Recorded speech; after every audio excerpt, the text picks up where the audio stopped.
보면서 사랑이 제일입니다. 옆 사람 보면서, 뒤에 사람 보면서 사랑이 제일 낫더라.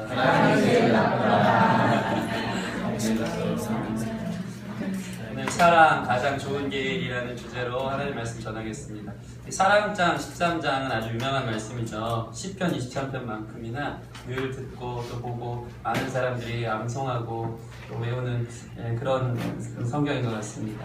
인류의 보편적 관심은 사랑입니다. 그러나 사랑이 요즘은 많이 변질되고 퇴색되어서 진짜 사랑이 뭔지 모르겠습니다. 너무나도 동물적이고 너무나도 이기적인 모습으로 사랑이 변질돼서 자기 중심적인 자기의 욕망을 채우기 위한 사랑을 사랑이라고 포장해서 그려가는 것을 볼 수 있습니다. 그러나 진짜 사랑이 오늘 말씀에 잘 나타나 있습니다. 이게 사랑을 정의하는 진리인 줄 믿습니다. 사실 고린도전서 13장은요 이 사랑에 대해서 너무나도 잘 나타나 있기 때문에 특별한 설명이 필요 없을 것 같습니다. 그럼에도 불구하고 우리가 이 고린도전서를 강의하면서 참 사랑에 이르렀으면 좋겠습니다. 왜냐하면 사랑은 설명이 아니라 삶이기 때문입니다. 여러분 갑돌이 갑순이 미녀 아시죠? 네, 제가 이걸 한번 생각해 봤는데 갑돌이와 갑순이의 둘의 사랑 이야기가 나오는 것을 볼 수 있습니다. 갑돌이 갑순이의 사랑의 결론은 무엇이었습니까? 그 노래 가사를 한번 생각해 보세요. 둘이 결혼으로 결실을 맺었나요? 맺지 못했나요? 잘 생각 안 나시나요? 맺지 못했습니다. 맺지 못했어요. 왜 그랬을까요? 여러 가지 이유가 추론됩니다. 갑돌이와 갑순이는 성이 갑씨로 같았기 때문에 결혼하지 못했다는 그런 이야기가 있습니다. 어떤 사람이 이렇게 얘기해요. 갑돌이와 갑순이는 서로 갑질을 했다. 그래서 누가 더 인정받으려고 파워게임 하다가 결실을 맺지 못했다고 얘기를 합니다. 근데 가사 보면 그 이유가 잘 나와 있습니다. 제가 읽어드릴게요. 되게 짠해요. 갑돌이와 갑순이는 한 마을에 살았더래요. 둘이는 서로 사랑을 했더래요. 이렇게 나와줘야 되는데 그러나 둘이는 마음뿐이래요. 마음뿐이래요. 겉으로는 모른 척 했더래요. 네. 그러다가 갑순이는 시집을 갔더래요. 네. 시집 간 날 첫날 밤에 한없이 울었더래요. 슬프죠? 다 담겨져 있죠. 네. 정말 슬픈 마음을 이루 말할 수 없습니다. 둘이는 마음뿐이래요. 그리고 갑순이 시집 가서 달을 보면서 한없이 울었더래요. 왜 결실을 맺지 못했나요? 여기서 나오는 것은 정답은 정확하죠? 마음만 갖고 있었던 거예요. 마음만. 사랑을 표현하지 않은 것이 가장 큰 이유였다는 것입니다. 참 재밌는 것 같습니다. 여기서 말하는 그 사랑에 관한 수많은 정의 중에 생각나는 것이 있습니다. 그것이 무엇이냐면 여러분 적십자 광고 문구에 저를 닮은 개그맨 박수홍이 제가 보니까 저랑 되게 비슷한데 키도 183에 알고 봤더니 대학도 저랑 같은 대학을 나왔더라고요. 이 사람이 헌혈증 들고 선전하고 있는 거 예전에 보신 분 있을 거예요. 사랑은 동사다. 들어보신 적 있습니까? 아무도 없습니까? 옛날 광고입니까? 사랑은 동사다 라고 하면서 헌혈증 들고 있는 게 적십자 광고 문구였던 것 같습니다. 사랑은 동사다. 갑돌이 갑순이가 그 마음으로만 갖고 있었지 사랑을 표현하지 않았기 때문에 결실을 맺지 않았다는 것이 여기서 드러납니다. 오늘이 사실 이제 똘마니 이제 마니또 발표 날인데요. 사랑은 표현이고 동사라서 저희 사모님이 어저께 이제 카톡으로 푸시를 했더니 바로 동사로 닭을 한 마리 쏘신 분이 계시더라고요. 이따가 이제 누구실지 드러날 텐데 덕분에 제가 더 좋은 일을 경험하게 됐습니다. 저도 물론 이제 마니또를 하면서 별로 표현을 못했는데 오늘 그냥 짧게 한번 표현해 보려고 좀 준비해와서 설교에 자유로우려고 일부러 좀 평소에 못하다가 사랑 표현하겠다고 동사라고 이제 준비해 오긴 했습니다. 여러분 마니또를 하면서 표현이 없었던 분은 사랑이었다고 말하지 마시길 바랍니다. 그런 분은 똘마니가 아니고 또라이라고 정지하길 바랍니다. 아무 사랑도 받지 못한 사람들 손 들어보세요. 아무런 뭐 없었습니다. 네, 똘마니로 이제 또라이로 정지하고. 사랑은 행동인 것입니다. 관념의 장난 또는 언어의 유의가 아닙니다. 사랑은 표현되어져야 하는 것입니다. 그런 의미로 오늘 말씀을 보면 사랑이 동사예요. 전부 다 표현이에요. 표현으로 정의되어지는 것을 볼 수 있습니다. 우리 4절에서 7절 말씀 다시 한번 같이 읽어볼까요? 시작. 사랑은 오래 참고 사랑은 온유하며 시기하지 아니하며 사랑은 자랑하지 아니하며 교만하지 아니하며 무례히 행하지 아니하며 자기의 유익을 구하지 아니하며 성내지 아니하며 악한 것을 생각하지 아니하며 불의를 기뻐하지 아니하며 진리와 함께 기뻐하고 모든 것을 참으며 모든 것을 믿으며 모든 것을 바라며 모든 것을 견디느니라. 아멘. 사랑이 행함으로 정의되어져 있는 것, 우리 안에 나타남으로 표현됨으로 정의되어져 있는 것을 볼 수 있습니다. 사랑은 행동으로 보여줄 때 사랑이 될 수 있는 것입니다. 요한일서 3장 18절 말씀 한번 띄워주시고 같이 한번 읽어볼까요? 시작. 자녀들아 우리가 말과 혀로만 사랑하지 말고 행함과 진실함으로 하자. 아멘. 하나님은 사랑이신데요, 하나님의 사랑은 예수님을 통해 나타났습니다. 표현된 것입니다. 그리고 십자가의 동사로 예수님이 죽기까지 우리를 사랑하셨다는 것을 보여주셨습니다. 예수님의 십자가에 죽기까지 사랑한 그 사랑이 하나님의 사랑을 사랑되게 하신 것입니다. 그런 의미로 우리 4절, 7절을 보시면 하나하나 좀 깊게는 나누지 못하겠지만, 왜냐하면 이게 12장, 14장을 오늘 다 다뤄야 되기 때문에 오후에 졸릴 수 있습니다. 성경 찾아가면서 할 건데 짧게 한번 어떤 의미인지 부분 나눠보기를 원합니다. 먼저 4절에 사랑은 오래 참고, 사랑의 첫 시작을 오래 참음이라고 이야기하고 있습니다. 사랑은 인내입니다. 벼르는 것이랑 참는 것은 다릅니다. 벼르는 것은 미움이 쌓이고 쌓여서 내가 언제 기회만 엿보자 손꼽아서 그러다가 벼르다가 터치는 거죠. 오래 참음은 끝까지 참는 것입니다. 사랑은 오래 참음으로, 이 사람은 오래 참음으로 변화됩니다. 가르침으로 변화되지 않습니다. 또 다툼으로 또는 오름을 얘기한다고 변화되지 않습니다. 기다려주는 사랑이 사람을 변화시켜줍니다. 사람이 쉽게 안 변하더라고요.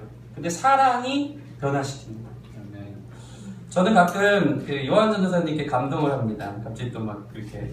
요즘 최근에 점심때마다 한 3시쯤에 꼭 전화를 저한테 하세요. 일주일에 한 5-6번 하루 매일같이 전화를 했던 이유는 지금도 모릅니다. 전화하면 제가 늘 못 받았어요. 못 받았는데 점심때마다 연락을 안 받아서 너무 미안한데 한 번도 저한테 문자로 뭐라고 한 적이 없습니다. 2번 전화를 한 적도 없습니다. 뭐 이유 없이 전화한 것 같아요. 누가 생각하면. 그리고 그냥 저를 마냥 기다립니다. 그래서 그냥 안 받으면 땡인가 하고 저를 그냥, 아니면 벼르고 있는 건가. 아니 근데 제 안에 그게 감동이 되는 게 오래 참음이라고 느껴지는 거예요. 그게 어떻게 저한테 다가오냐면요, 무슨 이유가 있었겠지라고 저를 기다려주는 것 같아요. 전화해서 안 받으면 저를 신뢰하면서 믿어주면서 기다리는 거예요. 사정이 있었겠지 하고 그냥 저 혼자 그렇게 해석을 해요. 이분은 전화 한 번 한 것밖에 없는데 제 안에 그런 해석들이 있고, 왜 나한테 다음 어떤 질문이나 어떤 필요를 얘기하지 않지? 왜 전화하고 끊지? 왜 내가 못 받은 거에 대해서 아무런 언급이 없지? 그냥 기다려주는 것을 보게 됩니다. 사실 제가 못 받은 이유는 승리가 오침할 때 같이 잤기 때문입니다. 애 보다가 오후 되면 요즘 날씨도 덥고 하니까 승리가 한 2시간씩 자거든요. 꼭 2시간 잘 때마다 일부러 전화하는 것 같아요. 3시. 본인이 잘 때는 이제 전화 안 하고. 그런데 그 마음을 제가 느끼면서 저를 인정해 주는 것 같은 마음이 이제 이 연락 한 번으로 나를 배려해 주는 듯한 마음이 이제 들어오기 시작하는 거예요. 수만 마디 말보다 그게 강하더라고요. 그러면서 제 안에 어떤 마음이 생기냐면 막 열심히 해야 되겠다는 마음이 생기고 미안한 마음이 생기고, 그 사랑으로 저도 전도사님을 신뢰하면서 보게 되더라고요. 그러다 보니까 지난번에는 전도사님이 잠자다가 회의를 참석 안 했음에도 불구하고 너 그렇게 다 용서가 되고 이해가 되고 서로 그런 관계 푸시하지 않아요. 근데 말하고 있어요, 저에게. 나는 너를 믿어. 너가 이유가 있었겠지. 넌 잘하잖아.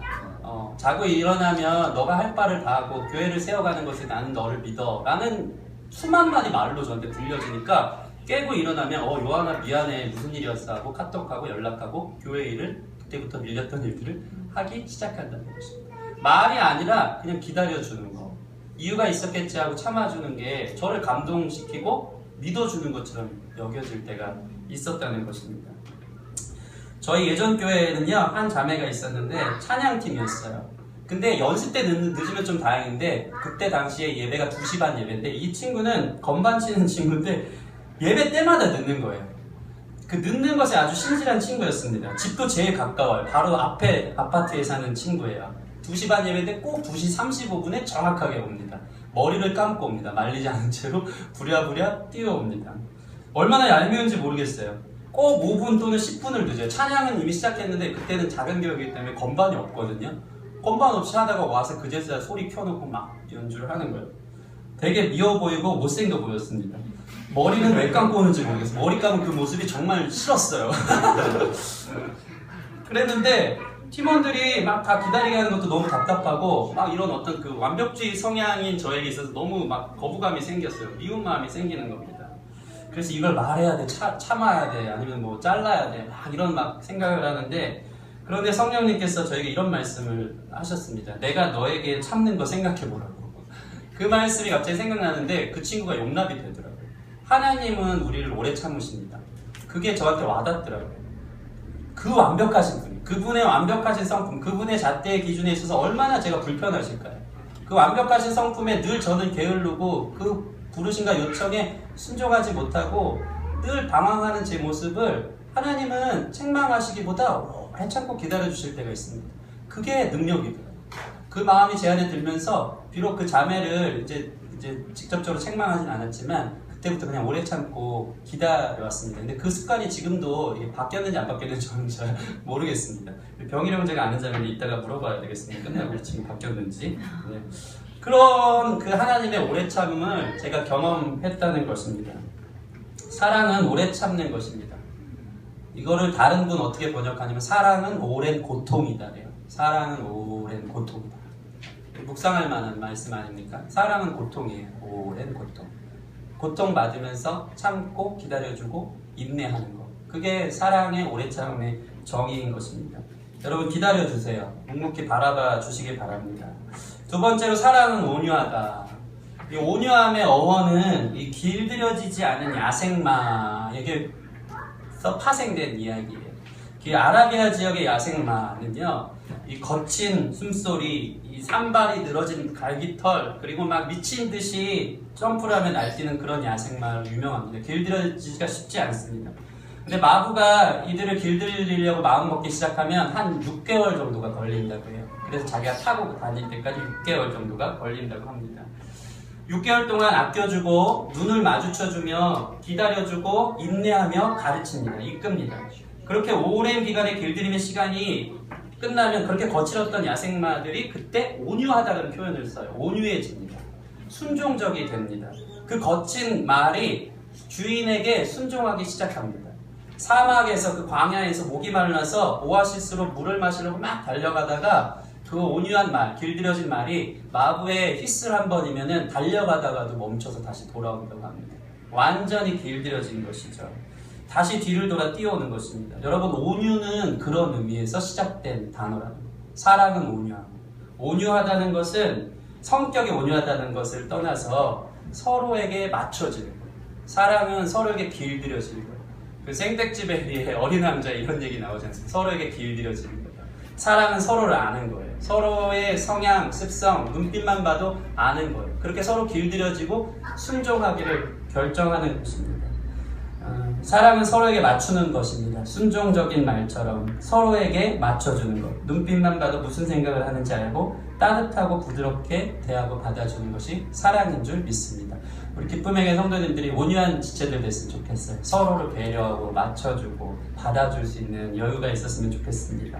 사랑은 시기하지 않습니다. 남이 잘 되는 것에 미움이 없어요. 배 아프지 않아요. 우리 다 배 아프지 않습니까? 솔직히 지난주에도 얘기했지만 그 페이스북에서는 쿨한 척하고 좋아요 누르지만 사실 마음속에서는 많은 불편함이 있지 않습니까? 너 부럽고 사실 질투나고 그 사람이 어떤 맛집에서 찍어온 사진을 본다든가 뭐가 이제 잘 되어진 어떤 사진을 올릴 때면 어저께 우리 미디어팀이 아니고 수련회 애프터한 그 사진을 봤을 때 제 안에 쿨하게 너무 잘하셨어요 했지만 제 마음속에는 또 이렇게 뭔가 이렇게 불편함이 자기들끼리 끝나고 이제 저한테 이제 염장을 드려서 다정자매가 오늘 들었더니 본인 집에까지 데려가서 커피를 대접했다고 어머니 집에 가서 불편하죠, 지금 여러분.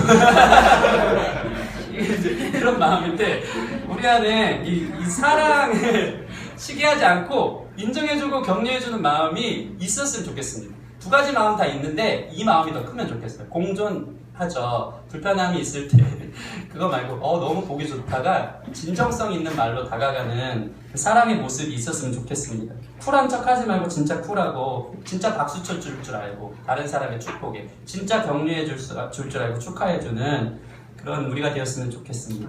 사랑은 자랑하지 않고 교만하지 않습니다. 사랑은 사람을 겸손하게 만드는 것이 사랑입니다. 사랑에는 격이 없어요. 수준을 따지지 않아요. 자랑하거나 교만하지 않습니다. 특별히 무례히 행하지 않습니다. 우리가 사랑하는 사람은 사실 가까이에 있는 사람인데요. 우리는 가까이 있는 사람한테 너무 무례해요. 생각해보세요. 우리의 부모님, 우리의 배우자, 우리의 형제, 친구들에게 너무 함부로 대할 때가 많습니다. 가까이 있는 사람하고 사랑하라고 주셨는데 가까이 있는 사람 편하다 보니까 너무 이기적으로 자기중심적으로 하다 보니까 무례하다, 예의가 없어요. 그러다 보니까 많은 부부들은 가끔씩 존댓말로 우리 하는 부부들도 많이 본 것 같습니다. 예의를 지키자고 선을 긋는 부부들도 많이 본 것 같습니다. 가까운 사람한테 상처 주고 상처받는 그런 모습이 우리 가운데 없었으면 좋겠습니다. 상처는 북한에 있는 김정은이 주는 게 아니고 옆에 있는 사람한테 받는 거거든요. 그래서 무례하기 때문에 받는 그 상처들을 좀 벗어 던지고 옆에 있는 지체를 소중히 여기시는 저와 여러분 됐으면 좋겠습니다. 가장 가까운 사람한테 잘하세요. 그게 사랑이에요. 그게 능력인 줄 믿습니다. 자기 유익을 구하지 않습니다. 희생적입니다. 희생이 진짜 사랑이에요. 그 몸으로 보여주는 거예요. 예수님은 죽기까지 희생하셔서 우리를 사랑하셨습니다. 악한 것을 생각하지 않고요. 불의를 기뻐하지 않고 진리와 함께 기뻐하는 것이 사랑인 줄 믿습니다. 특별히 오늘 말씀의 고린도전서를 보면요. 고린도 교회 안에 왜 12장, 14장 은사에 관한 얘기거든요. 얘기를 늘어놓고 왜 중심의 13장을 딱 이렇게 놓았는가. 이것을 볼 때 고린도 교회 안에는 이러한 사랑이 없었다는 거예요. 고린도 교회 안에는 진실된 사랑이 없었습니다. 시기하기 바빴어요. 자랑하기 바빴어요. 교만했고요. 무례했어요. 자기 유익을 구했고 성을 냈고 악했고 불의했고 진리가 없는 중에 기뻐했다는 것입니다. 항상 보면 알겠지만 고린도 교회는 자기가 인정받고 높아지는 데 목말랐던 것 같아요. 은근한 자기 자랑, 가진 모든 것으로 자기 자랑하는 데 바빴던 사람들인 것 같습니다. 그래서 누구도 사랑하려고 하지 않았다는 것입니다. 여러분, 누구나 다 사랑받기를 원한다면 누구도 사랑받을 수 없습니다. 왜냐하면 아무도 사랑을 주지 않기 때문입니다. 우리가 먼저 사랑을 주기 시작하면 그때부터 사랑 배달이 시작됩니다. 먼저 주는 기쁨의 교회가 되기를 축원합니다. 오늘 말씀은 12장과 14장 사이에 13장이 이게 균형을 이루어주고 있는데요. 잠깐 좀 12장, 14장을 바라봤으면 좋겠습니다. 12장은 은사에 관해서 나와 있고요. 특별히 14장은 방언과 예언에 관해서 나타나 있습니다. 그 중심에 사랑장이 있다는 것은 고린도 교회의 은사 활용이 사랑과는 전혀 상관없이 나타났다는 것을 보여주는 것입니다. 고린도 교회 교인들에게 있어서 특별히 활발했던 은사는 12장에 또 14장에 잘 나와 있는 것처럼 방언의 은사입니다. 방언을요, 하나님 주신 은사인데 교회의 덕을 세우고 사랑하는 데 쓰지 않았다는 게 문제였던 것입니다. 고대 헬라 세계에서는요, 이 종교적인 엑스타시라고 해서 신비주의, 황홀경 이런 것들이 높게 평가됐어요. 그러한 상황에서 방언은 단순한 사람의 말이 아니었습니다. 사도 바울은 지금 이걸 뭐라고 표현하냐면 고린도전서 우리가 읽은 13장 1절 보면 내가 사람의 방언과 천사의 말을 할지라도 라고 이야기하면서 이 방언에 대해서 특별히 천사의 말이라고 고린도 교회 사람들이 여긴 거예요. 대단한 거 받았다고 생각하는 거예요. 자랑거리를 받았다고 생각하는 것입니다. 방언을 하면 할수록 신비주의에 빠지고 더 깊어지면서 모든 기도를 방언으로 하기를 좋아했습니다. 왜냐하면 방언하는 사람들은 인정해주고 높이 평가되니까요. 그러다가 심지어는 공적인 자리에서도 방언으로 기도하는 일들이 나타납니다. 모이기만 하면 방언, 대표 기도도 방언이었던 것 같아요. 방언 기도만 하는 거예요. 요게 천사가 준 신비한 거다, 신령한 거다, 이런 모임이 그 분위기가 고린도 교회에 있었다는 것입니다. 고린도전서 14장 23절을 함께 찾아봅시다. 14장 23절 같이 읽겠습니다. 시작. 그러므로 온 교회가 함께 모여 다 방언으로 말하면 알지 못하는 자들과 믿지 않는 자들이 들어와서 너희를 미쳤다 하지 아니하겠느냐. 이게 무슨 말입니까? 알아듣는 방언이 아니었어요. 막 여기저기서 랄랄라, 샬랄라 막 못 알아듣는 얘기가 있어. 막 방언들이 터져나온 것입니다. 제가 예전에 알던 목사님은 정확하게 방언이 랜드로버였습니다. 그분은 늘 제가 아무리 들어도 랜드로버예요. 그분은 정확하게 강대상에만 올라오면 주요 랜드로버 나중에 발전하면 무슨 뭐 나이키 리복 다 나올 것 같아요. 랜드로버 이렇게 기도를 하시는데 제가 알아들은 말 그대로 그냥 브랜드 이름밖에 생각이 왜 저렇게 랜드로버를 외치시나 이런 생각밖에 할 수 없었다는 것입니다. 우리 안에 랜드로버 방언이 없기를 축원합니다. 그러니까 다들 이런 그 모습들을 보면서 사람들이 시험 들고 미쳤다고 생각하는 거예요. 연약한 지체들에 대해서도 사람들이 볼 때 이거 뭐 하는 건가, 자기 자랑인 것 같고 못 알아듣고 혼란스럽고 시장통 같았다는 것입니다. 예배가 질서가 없었어요. 우리 중에 혹시 방언하시는 분 손 한번 들어보세요. 저 방언 은사를 받았습니다. 높게 들어주세요. 뭐 부끄럽습니까? 네, 하나, 둘, 셋, 넷, 하나, 좀 한 반 정도 계시네요. 네. 네. 여러분, 방언이 좋은 것입니까? 나쁜 것입니까? 좋은 것입니다. 안 받으신 분들은 모르겠어요. 뭐 받아봐야 알죠. 네. 근데 맞습니다. 좋은 것입니다. 은사는, 특별히 방언은 또 하나님께서 주신 선물입니다. 하나님과 깊이 있게 기도할 수 있는 언어예요. 또 영적으로 개인적인 하나님과의 체험을 가져오는 신비로운 체험이 있습니다. 그래서 여러분 기도할 때 마음껏 방언하신 분들은 사용하시기를 바랍니다. 저는 중학교 1학년 때 방언을 달라고 기도를 하기 시작했습니다. 수련회 갔더니 제가 방언을 달라고 기도했던 첫 이유는 뭐냐면 제가 좋아했던 자매가 방언을 하는 거였습니다. 그 영적인 그 뭔가 매력 있잖아요. 와, 내가 이 자매를 사실은 예뻐서 좋아하는 줄 알았는데 영적으로도 실력이 뛰어난 거예요. 중1인데 찬양팀에서 탬버린 치던 자매였는데 아니 중학교 1학년 이제 수련회를 갔는데 예뻤어요. 이름도 생각납니다. 이현정. 네.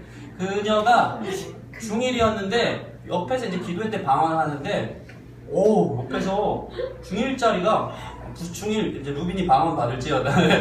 중1이 막 방언을 하는데 그때 제가 더 확신했습니다. 역시 내가 좋아하길 잘했다고.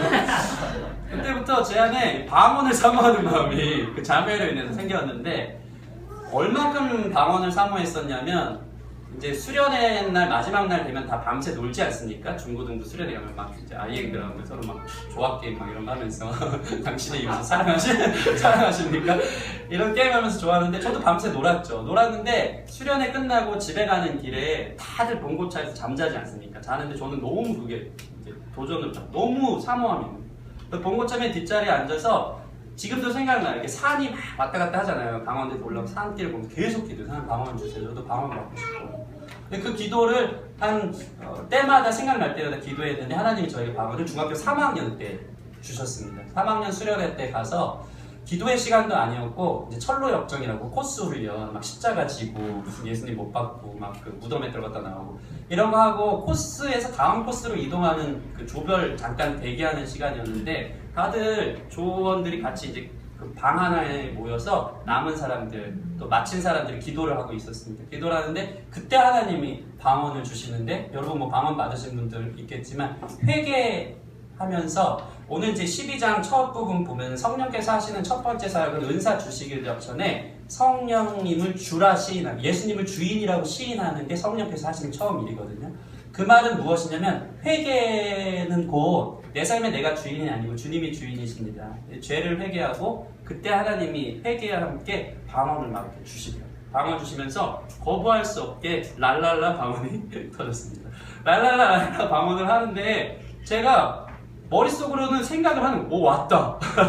2년 만에 왔다. 이분 근데 여러분 방언이 영어로 텅풀이 아닙니까? 혀가 마음대로 꼬인다는 뜻. 생각으로는 이게 방언이고 뭐지? 주체할 수가 없어. 막 터져 나오는데 생각을 하는 거예요. 올 게 왔네. 그러면서 이제 회개도 하고 입이 막 그러면서 막 교만이 바로 거기서 막 생겨나고 엑스타시를 막 체험하고 막 신비 체험 하늘 3층천을 경험하고 막 그랬다는 것입니다. 그것을 경험하면서 종교적인 체험이 저를 사로잡고 그때부터 이제 방언도 하면서 발전하거든요. 기쁘게 이제 방언하면서 중3 때부터 영적 교만을 이렇게 드러냈던 것이 기억이 납니다. 물론 여러분 영은요 어디서 왔는지 시험해야 합니다. 분별해야 합니다. 여러분 방언이 기독교에만 있습니까? 아니에요. 다른 종교에도 방언이 있습니다.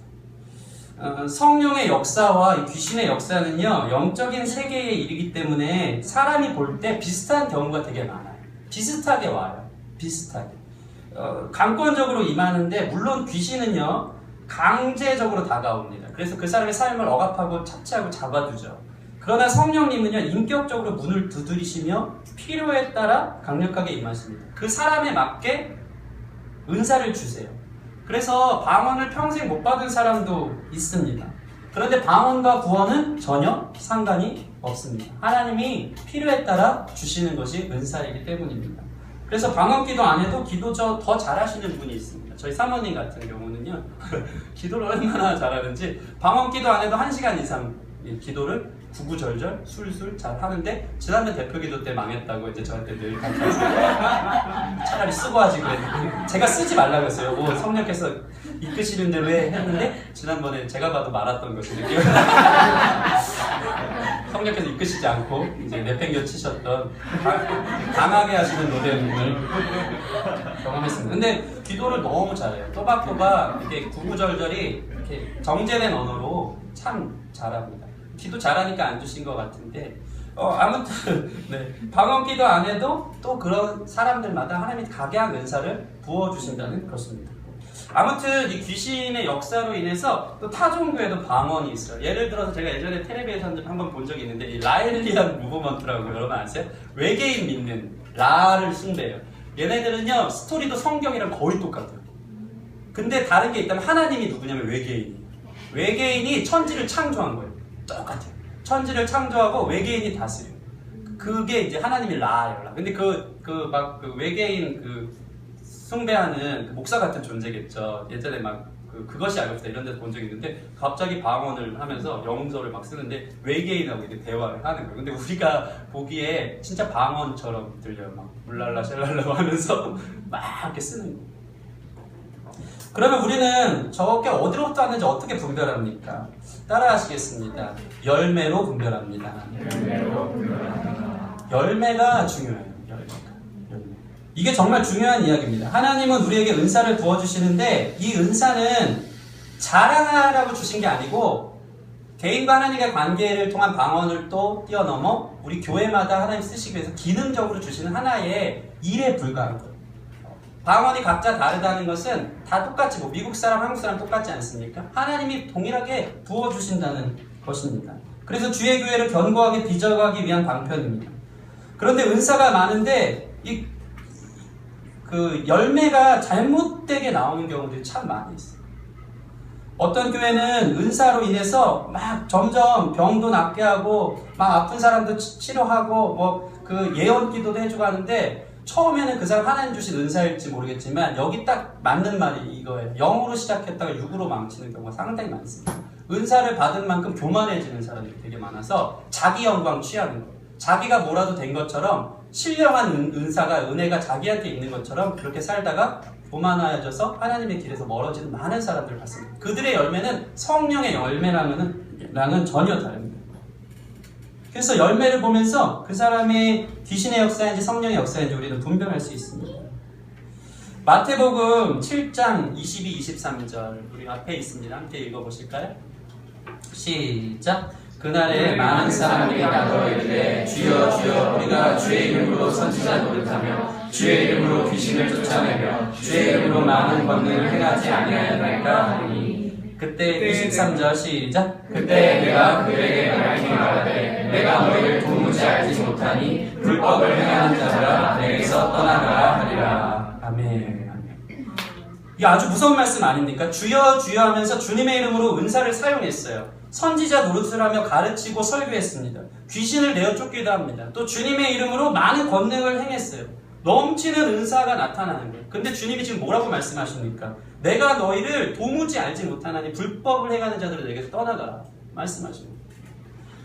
여러분, 하나님이 주신 은사를 가지고 마음대로 사용했다가 불법자가 될 수 있다는 것입니다. 주님의 이름으로 능력만 행했지 사실은 그걸 갖고 자기 영광치면서 자기가 주인 된 거예요. 말로만 주여 주여 한 게 아니고 한 것이지 자기가 주인인 거예요. 그래서 그 능력을 자기 영광치에서 사용했다는 것입니다. 그들이 맺는 열매는 결국 교만과 거짓과 육체의 정욕과 썩어질 영광뿐이라는 것입니다. 그래서 은사가 있는 사람은 참 조심해야 돼요. 영적인 리더들, 목사님들이 조심해야 합니다. 설교 말씀을 전했을 때 잘 전한 것 같고 막 역사가 일어난다고 우쭐거리면서 자기 영광을 취할 때가 참 많습니다. 막 방언 통변하고 능력 나타나면 자기가 신령한 줄 압니다. 우리는 그냥 통로일 뿐입니다. 은사를 통해 사역하는 모든 분들이 교만해져서 망하지 않기를 바랍니다.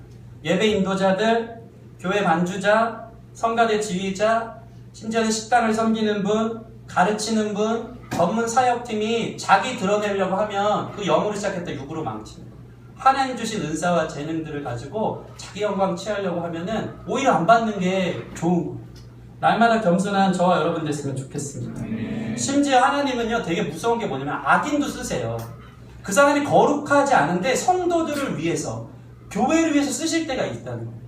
순간적으로 하나님이 그를 쓰실 때가 있어요. 이게 정말 두려워요.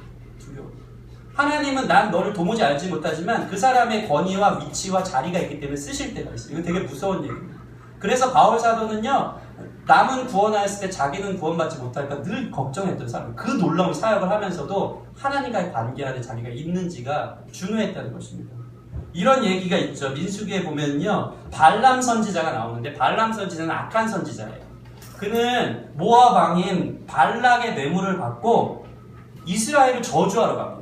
저주하러 가는데 어떤 일이 벌어지냐면 예언을 하려고 할 때마다 하나님이 그의 입술을 주관하셔서 이스라엘을 축복하게 하세요. 이 발람 선지자는 악한 선지자인데 뇌물 받아서 이렇게 타락한 선지자인데 하나님이 그를 사용하세요. 축복을 선언합니다. 그러니까 여러분, 은사가 나타나는 거가 자신의 신앙을 증언하는 것이 아닙니다. 경건의 모양이 아니라 경건의 능력이 하나님과의 관계를 증명하는 줄 믿습니다. 그래서 이런 예화가 있어요.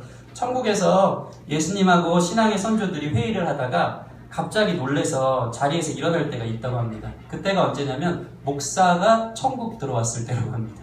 하도 목사님이 천국 오는 경우가 별로 없으니까 하도 오랜만에 목사가 천국 오니까 천국이 막 난리가 난 거예요. 이슈가 돼가지고 일어나서 구경 가는 것입니다. 너무 오랜만에 목사가 와서 반갑다고, 진짜 목사가 왔구나.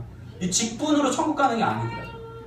여기서 하나 더 예화가 있습니다. 그 중에서 예수님만 보좌에서 회의 중에 안 일어나고 계속 자리를 지키시고 있었다고 합니다. 왜냐하면 목사가 왔기 때문에 예수님 자리를 뺏을까봐 예수님이 버티고 앉아있었다고 합니다. 얼마나 웃픈 얘기입니까? 막 교만하고 위치 자랑하고 은사 자랑하다가 열매는 하나도 없고 이 모습들이 예화에서 잘 나타나 있는 것을 볼 수 있습니다. 주님이 주신 은사로 주님이 세운 사도, 선지자, 교사, 능력 행하는 일들을 좋아하는 걸로 우리가 끝나지 않았으면 좋겠습니다. 인정받으려고 하고 권력 누리려고 하고 섬김 받으려고 하고 교만 떨다가 망하는 것입니다. 고린도 교회는 지금 은사를 이렇게 자기 자랑으로만 사용한 거지 전혀 사랑과는 거리가 멀었다는 것을 볼 수 있습니다. 우리 고린도전서 12장 4절 11절 함께 한번 읽어보겠습니다.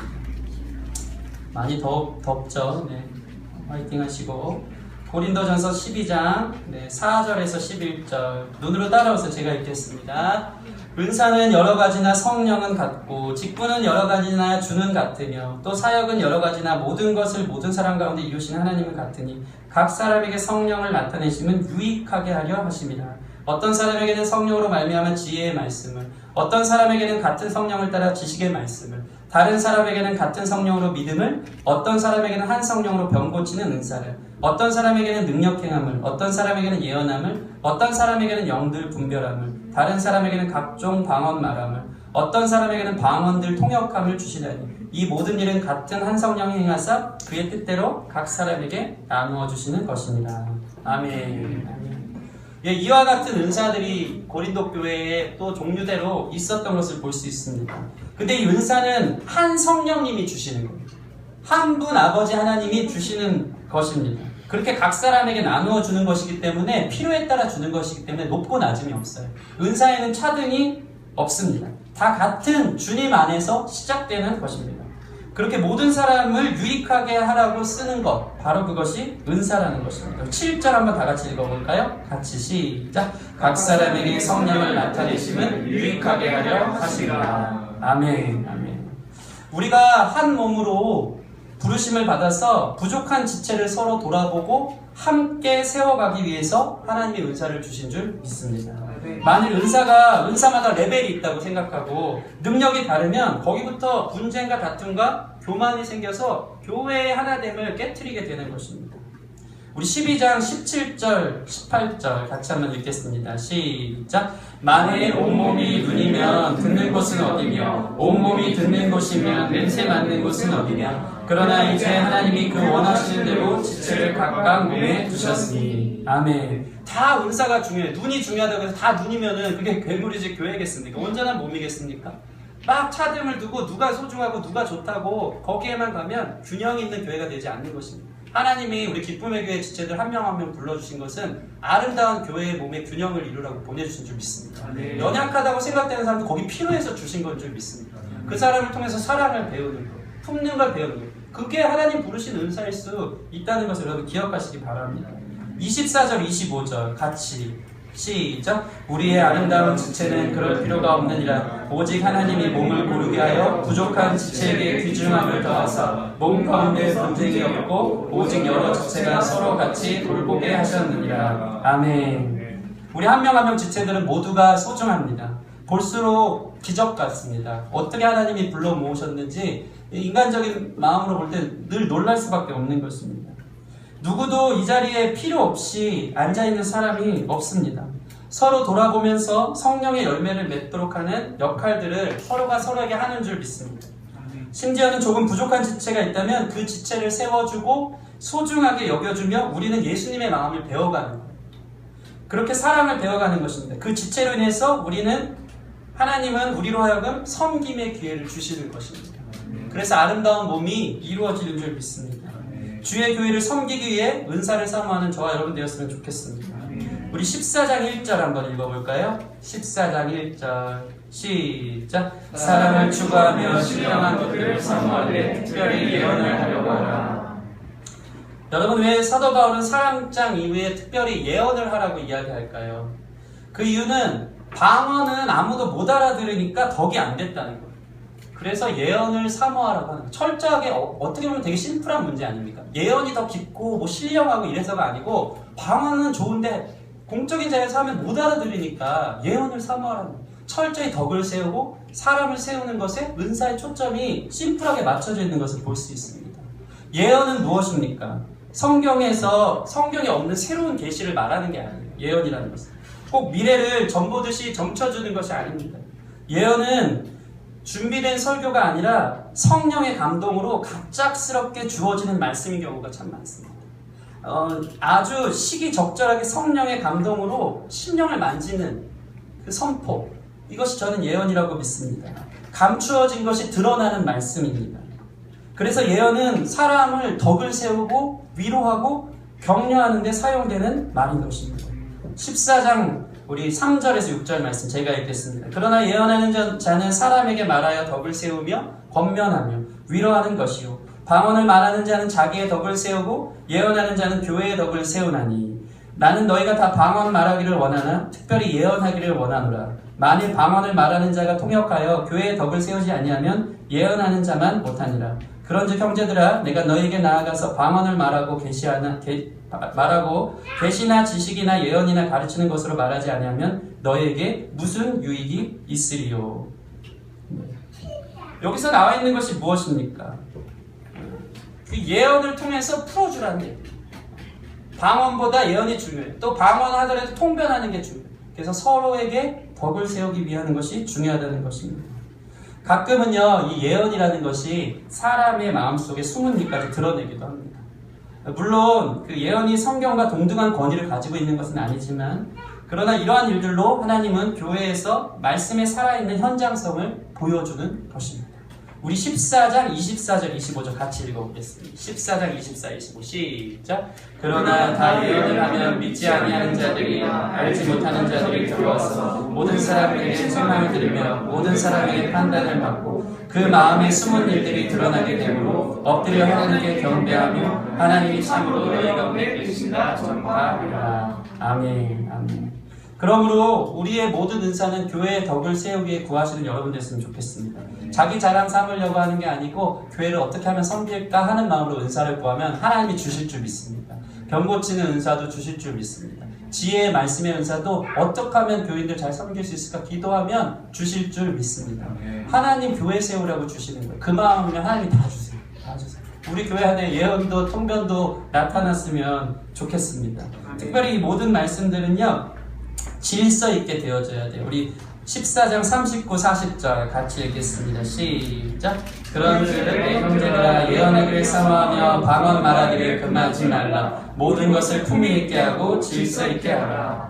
막 고린도 교회 심지어는 예언하는 사람들이 자기 자랑만 늘어놓으니까 예언이 여기저기서 튀어나오는 거예요. 예배 때 저도 예언하겠다고 저도 예언하겠다고 막 나오는 거예요. 14장 보면 잘 나타나 있습니다. 그때 바울이 얘기하는 게 그거보다 중요한 게 교회의 덕을 세우는 거기 때문에 질서 있게 하라고. 한 사람이 예언하면 다른 사람들은 분별하고 맞는지 안 맞는지 그런 체계가 다 있었던 거예요. 그리고 아무나 예언하지 말고 질서 있게 막 그렇게 얘기하는 거예요. 이게 14장에 나와 있는 것입니다. 모든 것을 알아듣게 모든 것을 질서 있게 사용하기를 원하는 것입니다. 우리 교회의 은사의 사역의 모든 방향이 이렇게 사람을 세우는 일에 집중되어지고 초점이 맞춰졌으면 좋겠습니다. 우리 롤모델 교회인 이제 미국 리디모 교회는요, 음악 하나 선정하는 일에서 있어서도 또 예배 용어 하나 선정하는 일에 있어서도 또는 그 사회자가 나와서 처음 인사말을 하는 경우에 있어서도 불신자들이 와도 이해하는 말을 어떻게 하면 전할 수 있을까 사용합니다. 교회 용어 사용하지 않고 방언 수준이 아니고 알아들을 수 있는 말로 불신자들에게 세팅되어진 언어로 사용하려고 노력한다는 것을 볼 수 있습니다. 그게 아름다운 덕을 실천하는 교회의 모습이 아닌가 생각해 봅니다. 저는 이번에 수련회 가서 우리 청년 예배팀이 오늘 회포를 좀 푼 것 같아요. 세이머들이 주는 나의 힘이 하면서 이 모더너십들을 끄집어내서 이제 회포를 풀었는데 얼마나 하고 싶었을까. 그 수련회 가서 그 생각을 너무 많이 한 거예요. 어른 성도들 앞에서 다 찬송가만 우리 청년들 여러분이 참 너무 귀했어요. 여러분 은혜 많이 받으셨습니까? 찬송가면 수준이 업된 건데 그게 교회의 덕을 세우기 위한 아름다운 모습인 줄 믿습니다. 어른들에게 맞춰주고 그게 사랑 아닙니까? 찬송가 중심으로 해서 나는 잘 모르겠고 은혜 못 받아도 내가 좀 강해지고 내가 더 그 안에서 내 말을 받지만 더 큰 찬송가의 은혜를 받고 익숙하지 않았던 예배를 내려놓음으로 인해서 성도님들이 함께 예배할 수 있다면 그것이 정말 아름다운 교회의 덕을 세우는 모습이 아닌가 생각해 봅니다. 그런 의미에서 우리 찬양팀 너무 귀하고 잘하셨다고 격려의 박수를 합니다.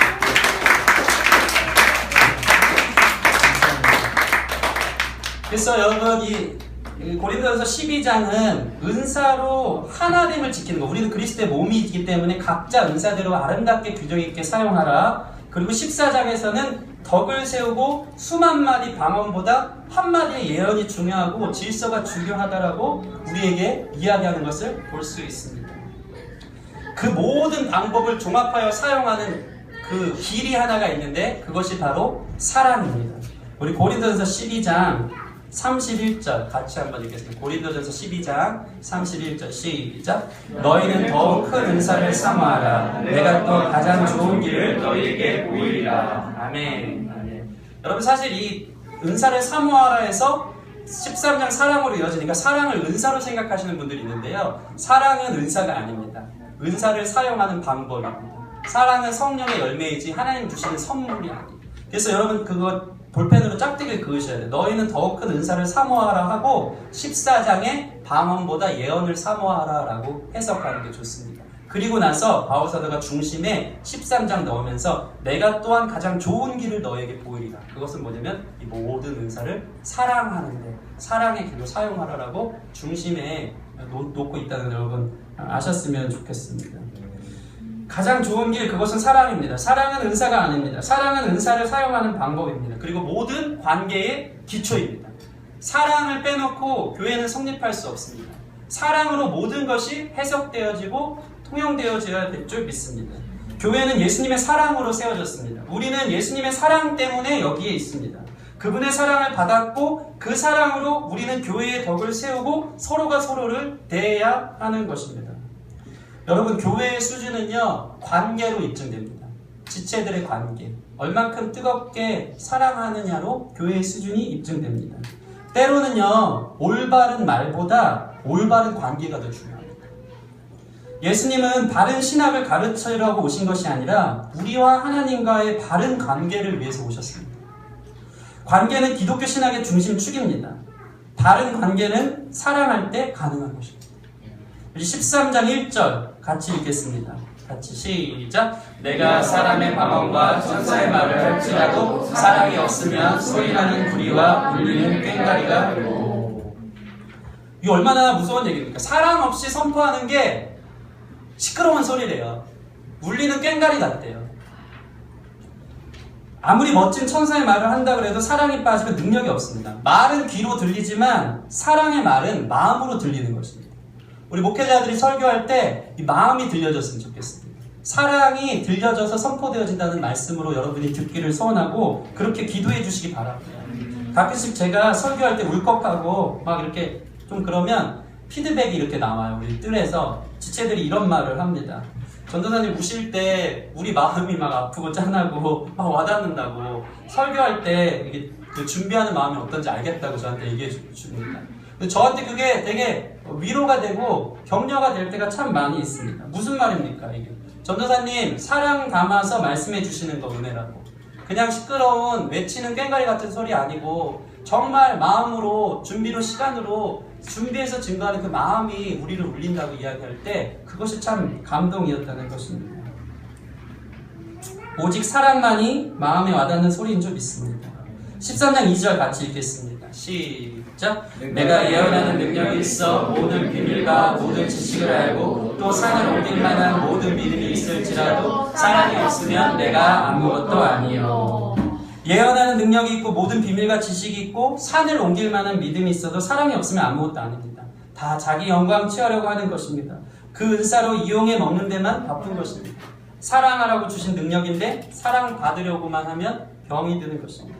3절 같이 시작. 내가 내게 있는 모든 것으로 부재하고 또 내 몸을 불사르게 내어줄지라도 사랑이 없으면 내게 아무 유익이 없느니라. 심지어는요 이런 사람들이 있어요. 사랑한다고 헌신하지만 그렇게 몸을 불사르게 내어주는 사람들도 나타날 수 있답니다. 그런데 사랑이 없으면 아무 유익이 없대요. 불사르게 내어주면서 자기 증명하는 사람 많아요. 내가 헌신함을 통해서 교회에서 한 자리 차지하고 인정받으려는 사람이 많아요. 그러면 열매 맺지 못합니다. 인간적인 열매만 맺는 것입니다. 여러분이 열심히 교회 안에 헌신했으면 좋겠는데 이게 자기 공로 삼는 그러한 역사로 끝나지 않기를 축원합니다. 나 잘한다고, 나 일 잘한다고 그렇게 얘기할 때 아무 유익이 없는 거예요. 남는 게 없는 거예요. 오직 사랑으로 하는 것만 열매 맺는 줄 믿습니다. 여러분 사랑이 왜 그토록 중요합니까? 따라하겠습니다. 사랑만 영원하기 때문입니다. 8절에서 10절 제가 읽겠습니다. 사랑은 언제까지나 떨어지지 아니하되 예언도 패하고 방언도 그치고 지식도 패하리라. 우리는 부분적으로 알고 부분적으로 예언하니 온전한 것이 올 때는 부분적으로 하던 것이 패하리라. 아멘. 여러분 사랑만 영원해요. 사랑의 관계만 천국에서 지속됩니다. 천국에 예언이 있을까요? 방언이 있을까요? 그렇지 않습니다. 천국에 가면 다 필요가 없어요. 지금 하나님이 내 앞에 계신데 무슨 예언이 말씀 선포가 필요? 하나님이 계신데 주님이 계신데 무슨 방언이 필요합니까? 천사가 내 앞에 있는데 남는 건 하나님과의 관계만 남는 거예요.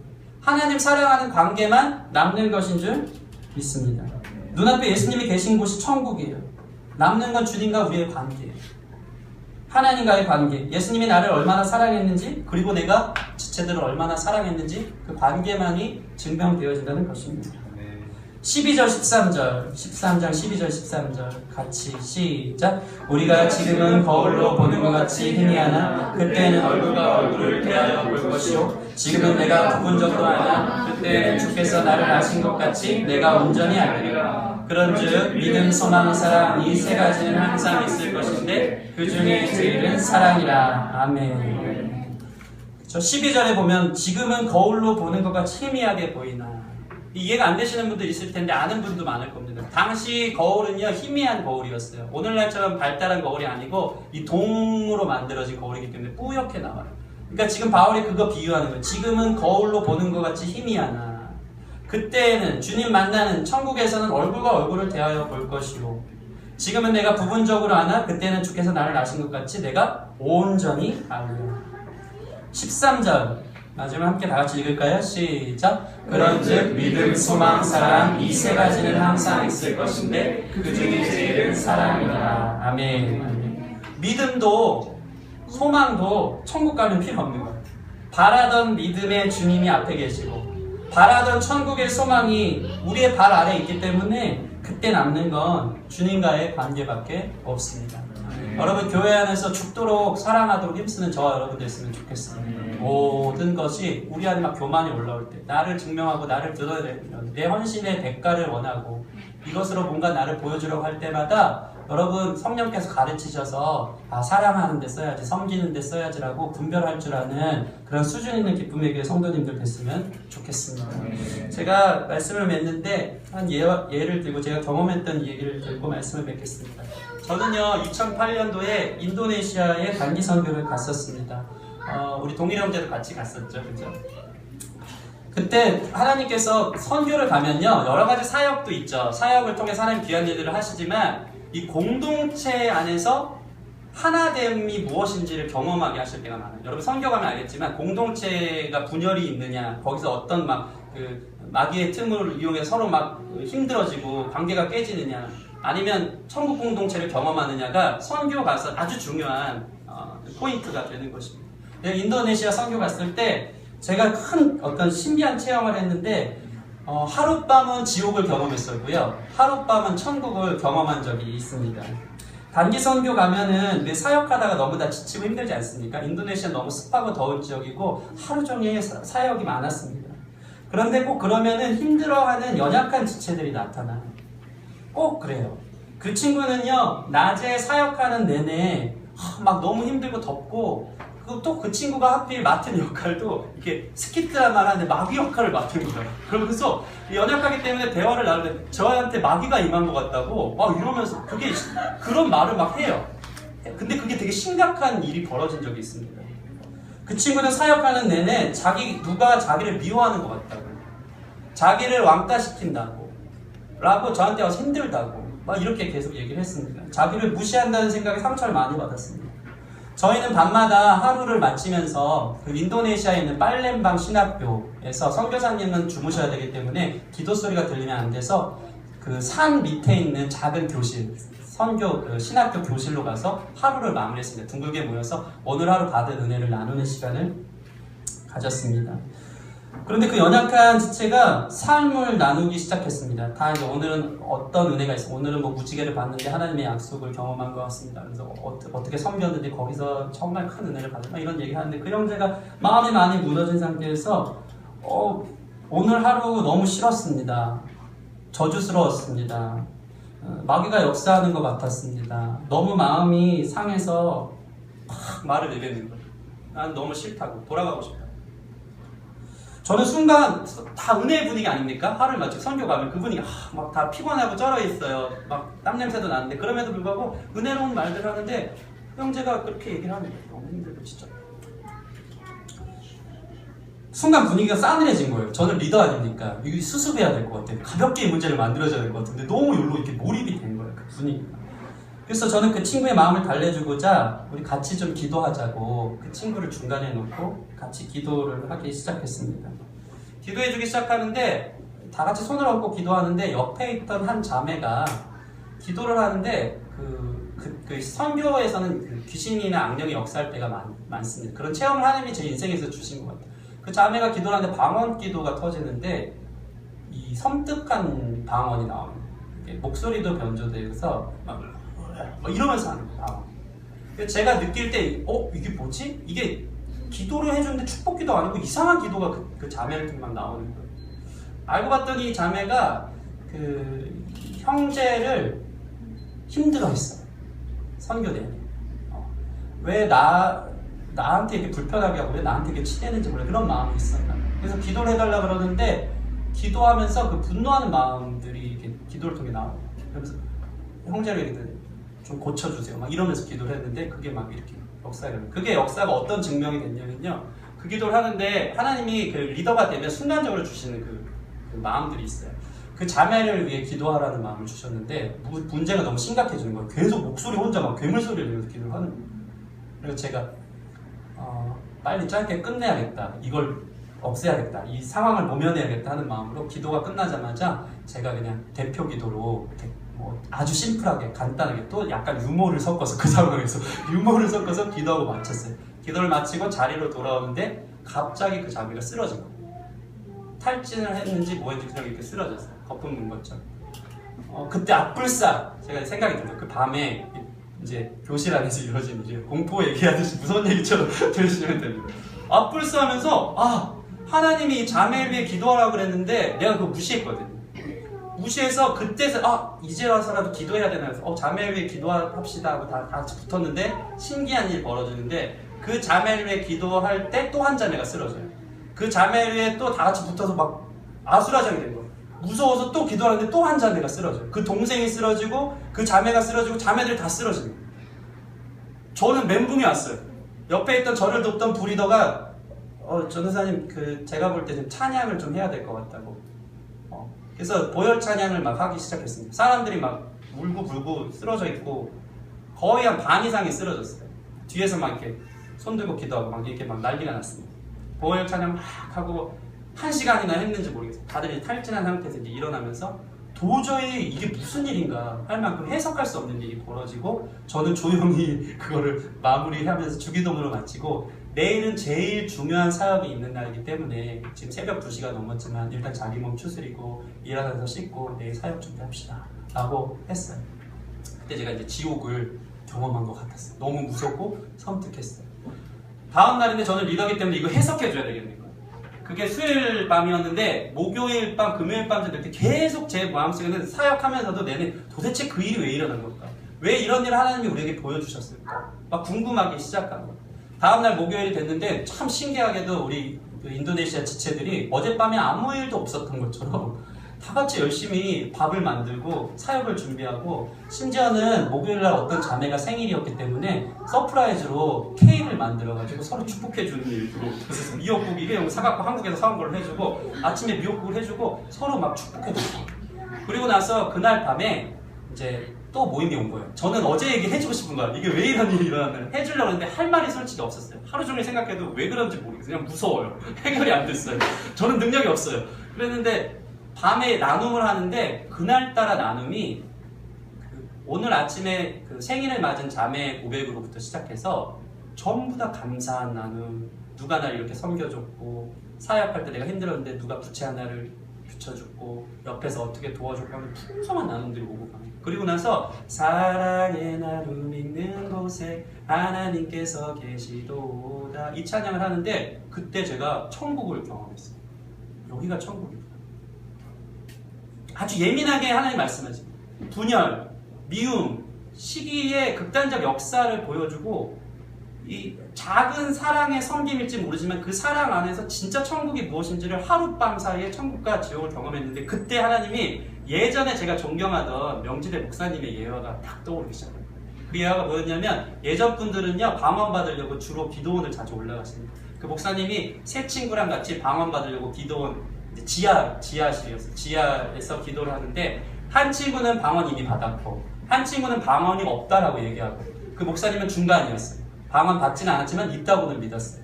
그리고 같이 밤새 기도를 하는데 그 방언이 없다고 얘기했던 친구가 갑자기 방언을 받은 거예요. 그렇게 싸웠거든요. 야 방언 있어. 야 오늘 밤에 한번 기도해보자. 하나님 방언 주시느냐 안 주시느냐 하는데 없다고 부인했던 친구가 방언을 받은 거예요. 그때 목사님이 갑자기 시기하는 마음 그리고 왜 나는 있다고 믿었는데 나한테는 안 주시고 저 친구한테는 주셔서 저렇게 방언하게 하시면서 이렇게 뭔가 불편한 마음이 생겼는데 그때 목사님이 저한테 얘기해 주셨던 거예요. 갑자기 그 산속에서 이렇게 귀신 같은 어둠의 영 3개가 쑥 들어왔대요. 와서 한 명은 문 앞에 있고 한 명은 창문에 있고 한 명은 자기를 옆에 봤는데 그때 자기가 지옥을 경험했다고 그러면서 싸늘한 마음이 있었어요. 그 불편한 마음, 시기하는 마음, 어떤 정죄하는 마음, 나한테는 안 주시는 그 미움의 마음들 생기니까 그런 체험을 했는데 하나님이 갑자기 일어나서 찬양하라고. 그래서 그 목사님이 찬양하는데 그때 방언이 터지고 한순간 그 추웠던 분위기가 싹 사라지면서 귀신이 이제 나가는 것을 환상으로 봤다라는 얘기를 저한테 해주셨어요. 얘기가 여기가 끝이 아닙니다. 너무 재밌는데 저 혼자 재밌습니까? 지금까지 막 40분 막 죽으려고 하면서 듣다가 갑자기 막 시선들이 확실히 이렇게 예를 들어줘야 되는 것 같아요. 인도네시아에 그런 체험이 있었는데 그 얘기를 듣고 그거를 목요일날 딱 생각나고 사랑의 나눔 있는 것을 얘기한 다음에 아마 이런 일이지 않았나. 하나님이 어저께는 지옥을 경험하게 했다면 하나됨의 사랑이 무엇인지 오늘 경험하게 하실 것 같다 했어요. 다음날 아침이었어요. 그 인도네시아 그 청년 중에 한 청년은 교회로 온 지 얼마 안 된 젊은 여자 청년이었는데 그 청년은 약간 좀 이렇게 환상을 보는 청년이었어요. 장석교회로 인도되었을 때 꿈속에서 장석교회를 보고 교회로 온 친구예요. 상당히 그 영적인 친구인데 저한테 그 얘기를 하는 거예요. 진짜인지 뭔지 모르지만 실제 있었던 얘기이기 때문에 여러분에게 말씀드리는 건데 전도사님 어제 우리한테 그 얘기 나눠줬을 때 실제로 그날 수요일날 자매들 많이 쓰러졌을 때 귀신 2마리를 자기가 봤대요. 그게 산속에서 와서 그 예화가 생각나고 그 친구가 그걸 봤다고 얘기하면서 실제로 찬양을 하는데 이제 떠나갔다 라고 얘기를 해서 저한테 잊지 못할 그 인생의 큰 경험을 하게 됐고 내가 깨달은 그 마음이 작지만 그 진리가 우리 공동체에게 천국과 지옥이 무엇인지 가르쳐줬다는 생각을 했어요. 얘기는 여기가 끝이 아닙니다. 그리고 나서 마지막 마무리, 마침표를 찍던 사건이 터졌는데 선교를 갔다 와서 저를 중보 기도해주던 자매와 이제 어떻게 기도해줬는지 서로 나눔을 하는 시간이 있었어요. 그 찬양팀 옆에 있었던 그 지기장이라고 리더였어요. 소그룹 리더였는데 그 자매가 전도사님 위해서 기도 계속 기도했는데 사실 제가 그 얘기 끝낸 인도네시아에 있었던 사건 얘기도 안 했는데 제가 그 선교 가기 전날 그 자매가 얘기해요. 제가 꿈을 하나 꿨는데 어떤 작은 공간 안에서 그 지체들이 다 쓰러지고 있는 것을 봤고 근데 그때 찬양을 하면서 사람들이 일어나는 것을 제가 꿈속에서 봤습니다. 저는 그 얘기 안 했어요. 근데 저한테 그 얘기를 하는데 제가 갑자기 닭살이 이렇게 확 돋으면서 인도네시아 선교 갔을 때 그런 적이 있었다고. 이미 하나님이 그거를 갔다 와서 제가 듣게끔 하신 것 같아요. 그 꿈 얘기를 가기 전에 했어야 되는데 제가 못했어요. 기도하면서 이런 그 꿈을 꾼 적이 있고 지금 얘기합니다. 그래서 제가 그 얘기를 싹 하면서 그때서 이제 정리가 싹 된 것입니다. 제가 무슨 개인적인 체험에 무슨 공포 얘기하듯이 이러려고 얘기한 건 아니고요. 나량특집 지금 춥죠 막 귀신 와있고 막 설교의 자리에서 이런 막 개인적인 체험이 있던 얘기를 제가 마지막에 이렇게 얘기하는 이유는 뭐냐면 여러분 이 얘기의 핵심을 여러분이 기억할 것입니다. 미움이 있는 곳에 마귀가 역사하고요. 사랑이 있는 곳에 하나님이 역사하는 것이 맞습니다. 그 영적인 세계거든요. 그래서 사랑이 제일 중요합니다. 여러분 안에 조금이라도 미운 마음이 막 생기고 나를 자랑하고 싶고 드러내고 싶은 마음이 있으니까 누룩 같아요. 그게 커지고 커져서 교회에 안 좋은 영향력을 끼칠 수 있습니다. 여러분 분별하세요. 그리고 은사를 사모하세요. 하나님의 교회에 덕을 세우고 사랑하기 위해서 은사를 쓰는 저와 여러분 되기를 축원합니다. 같이 기도하시겠습니다.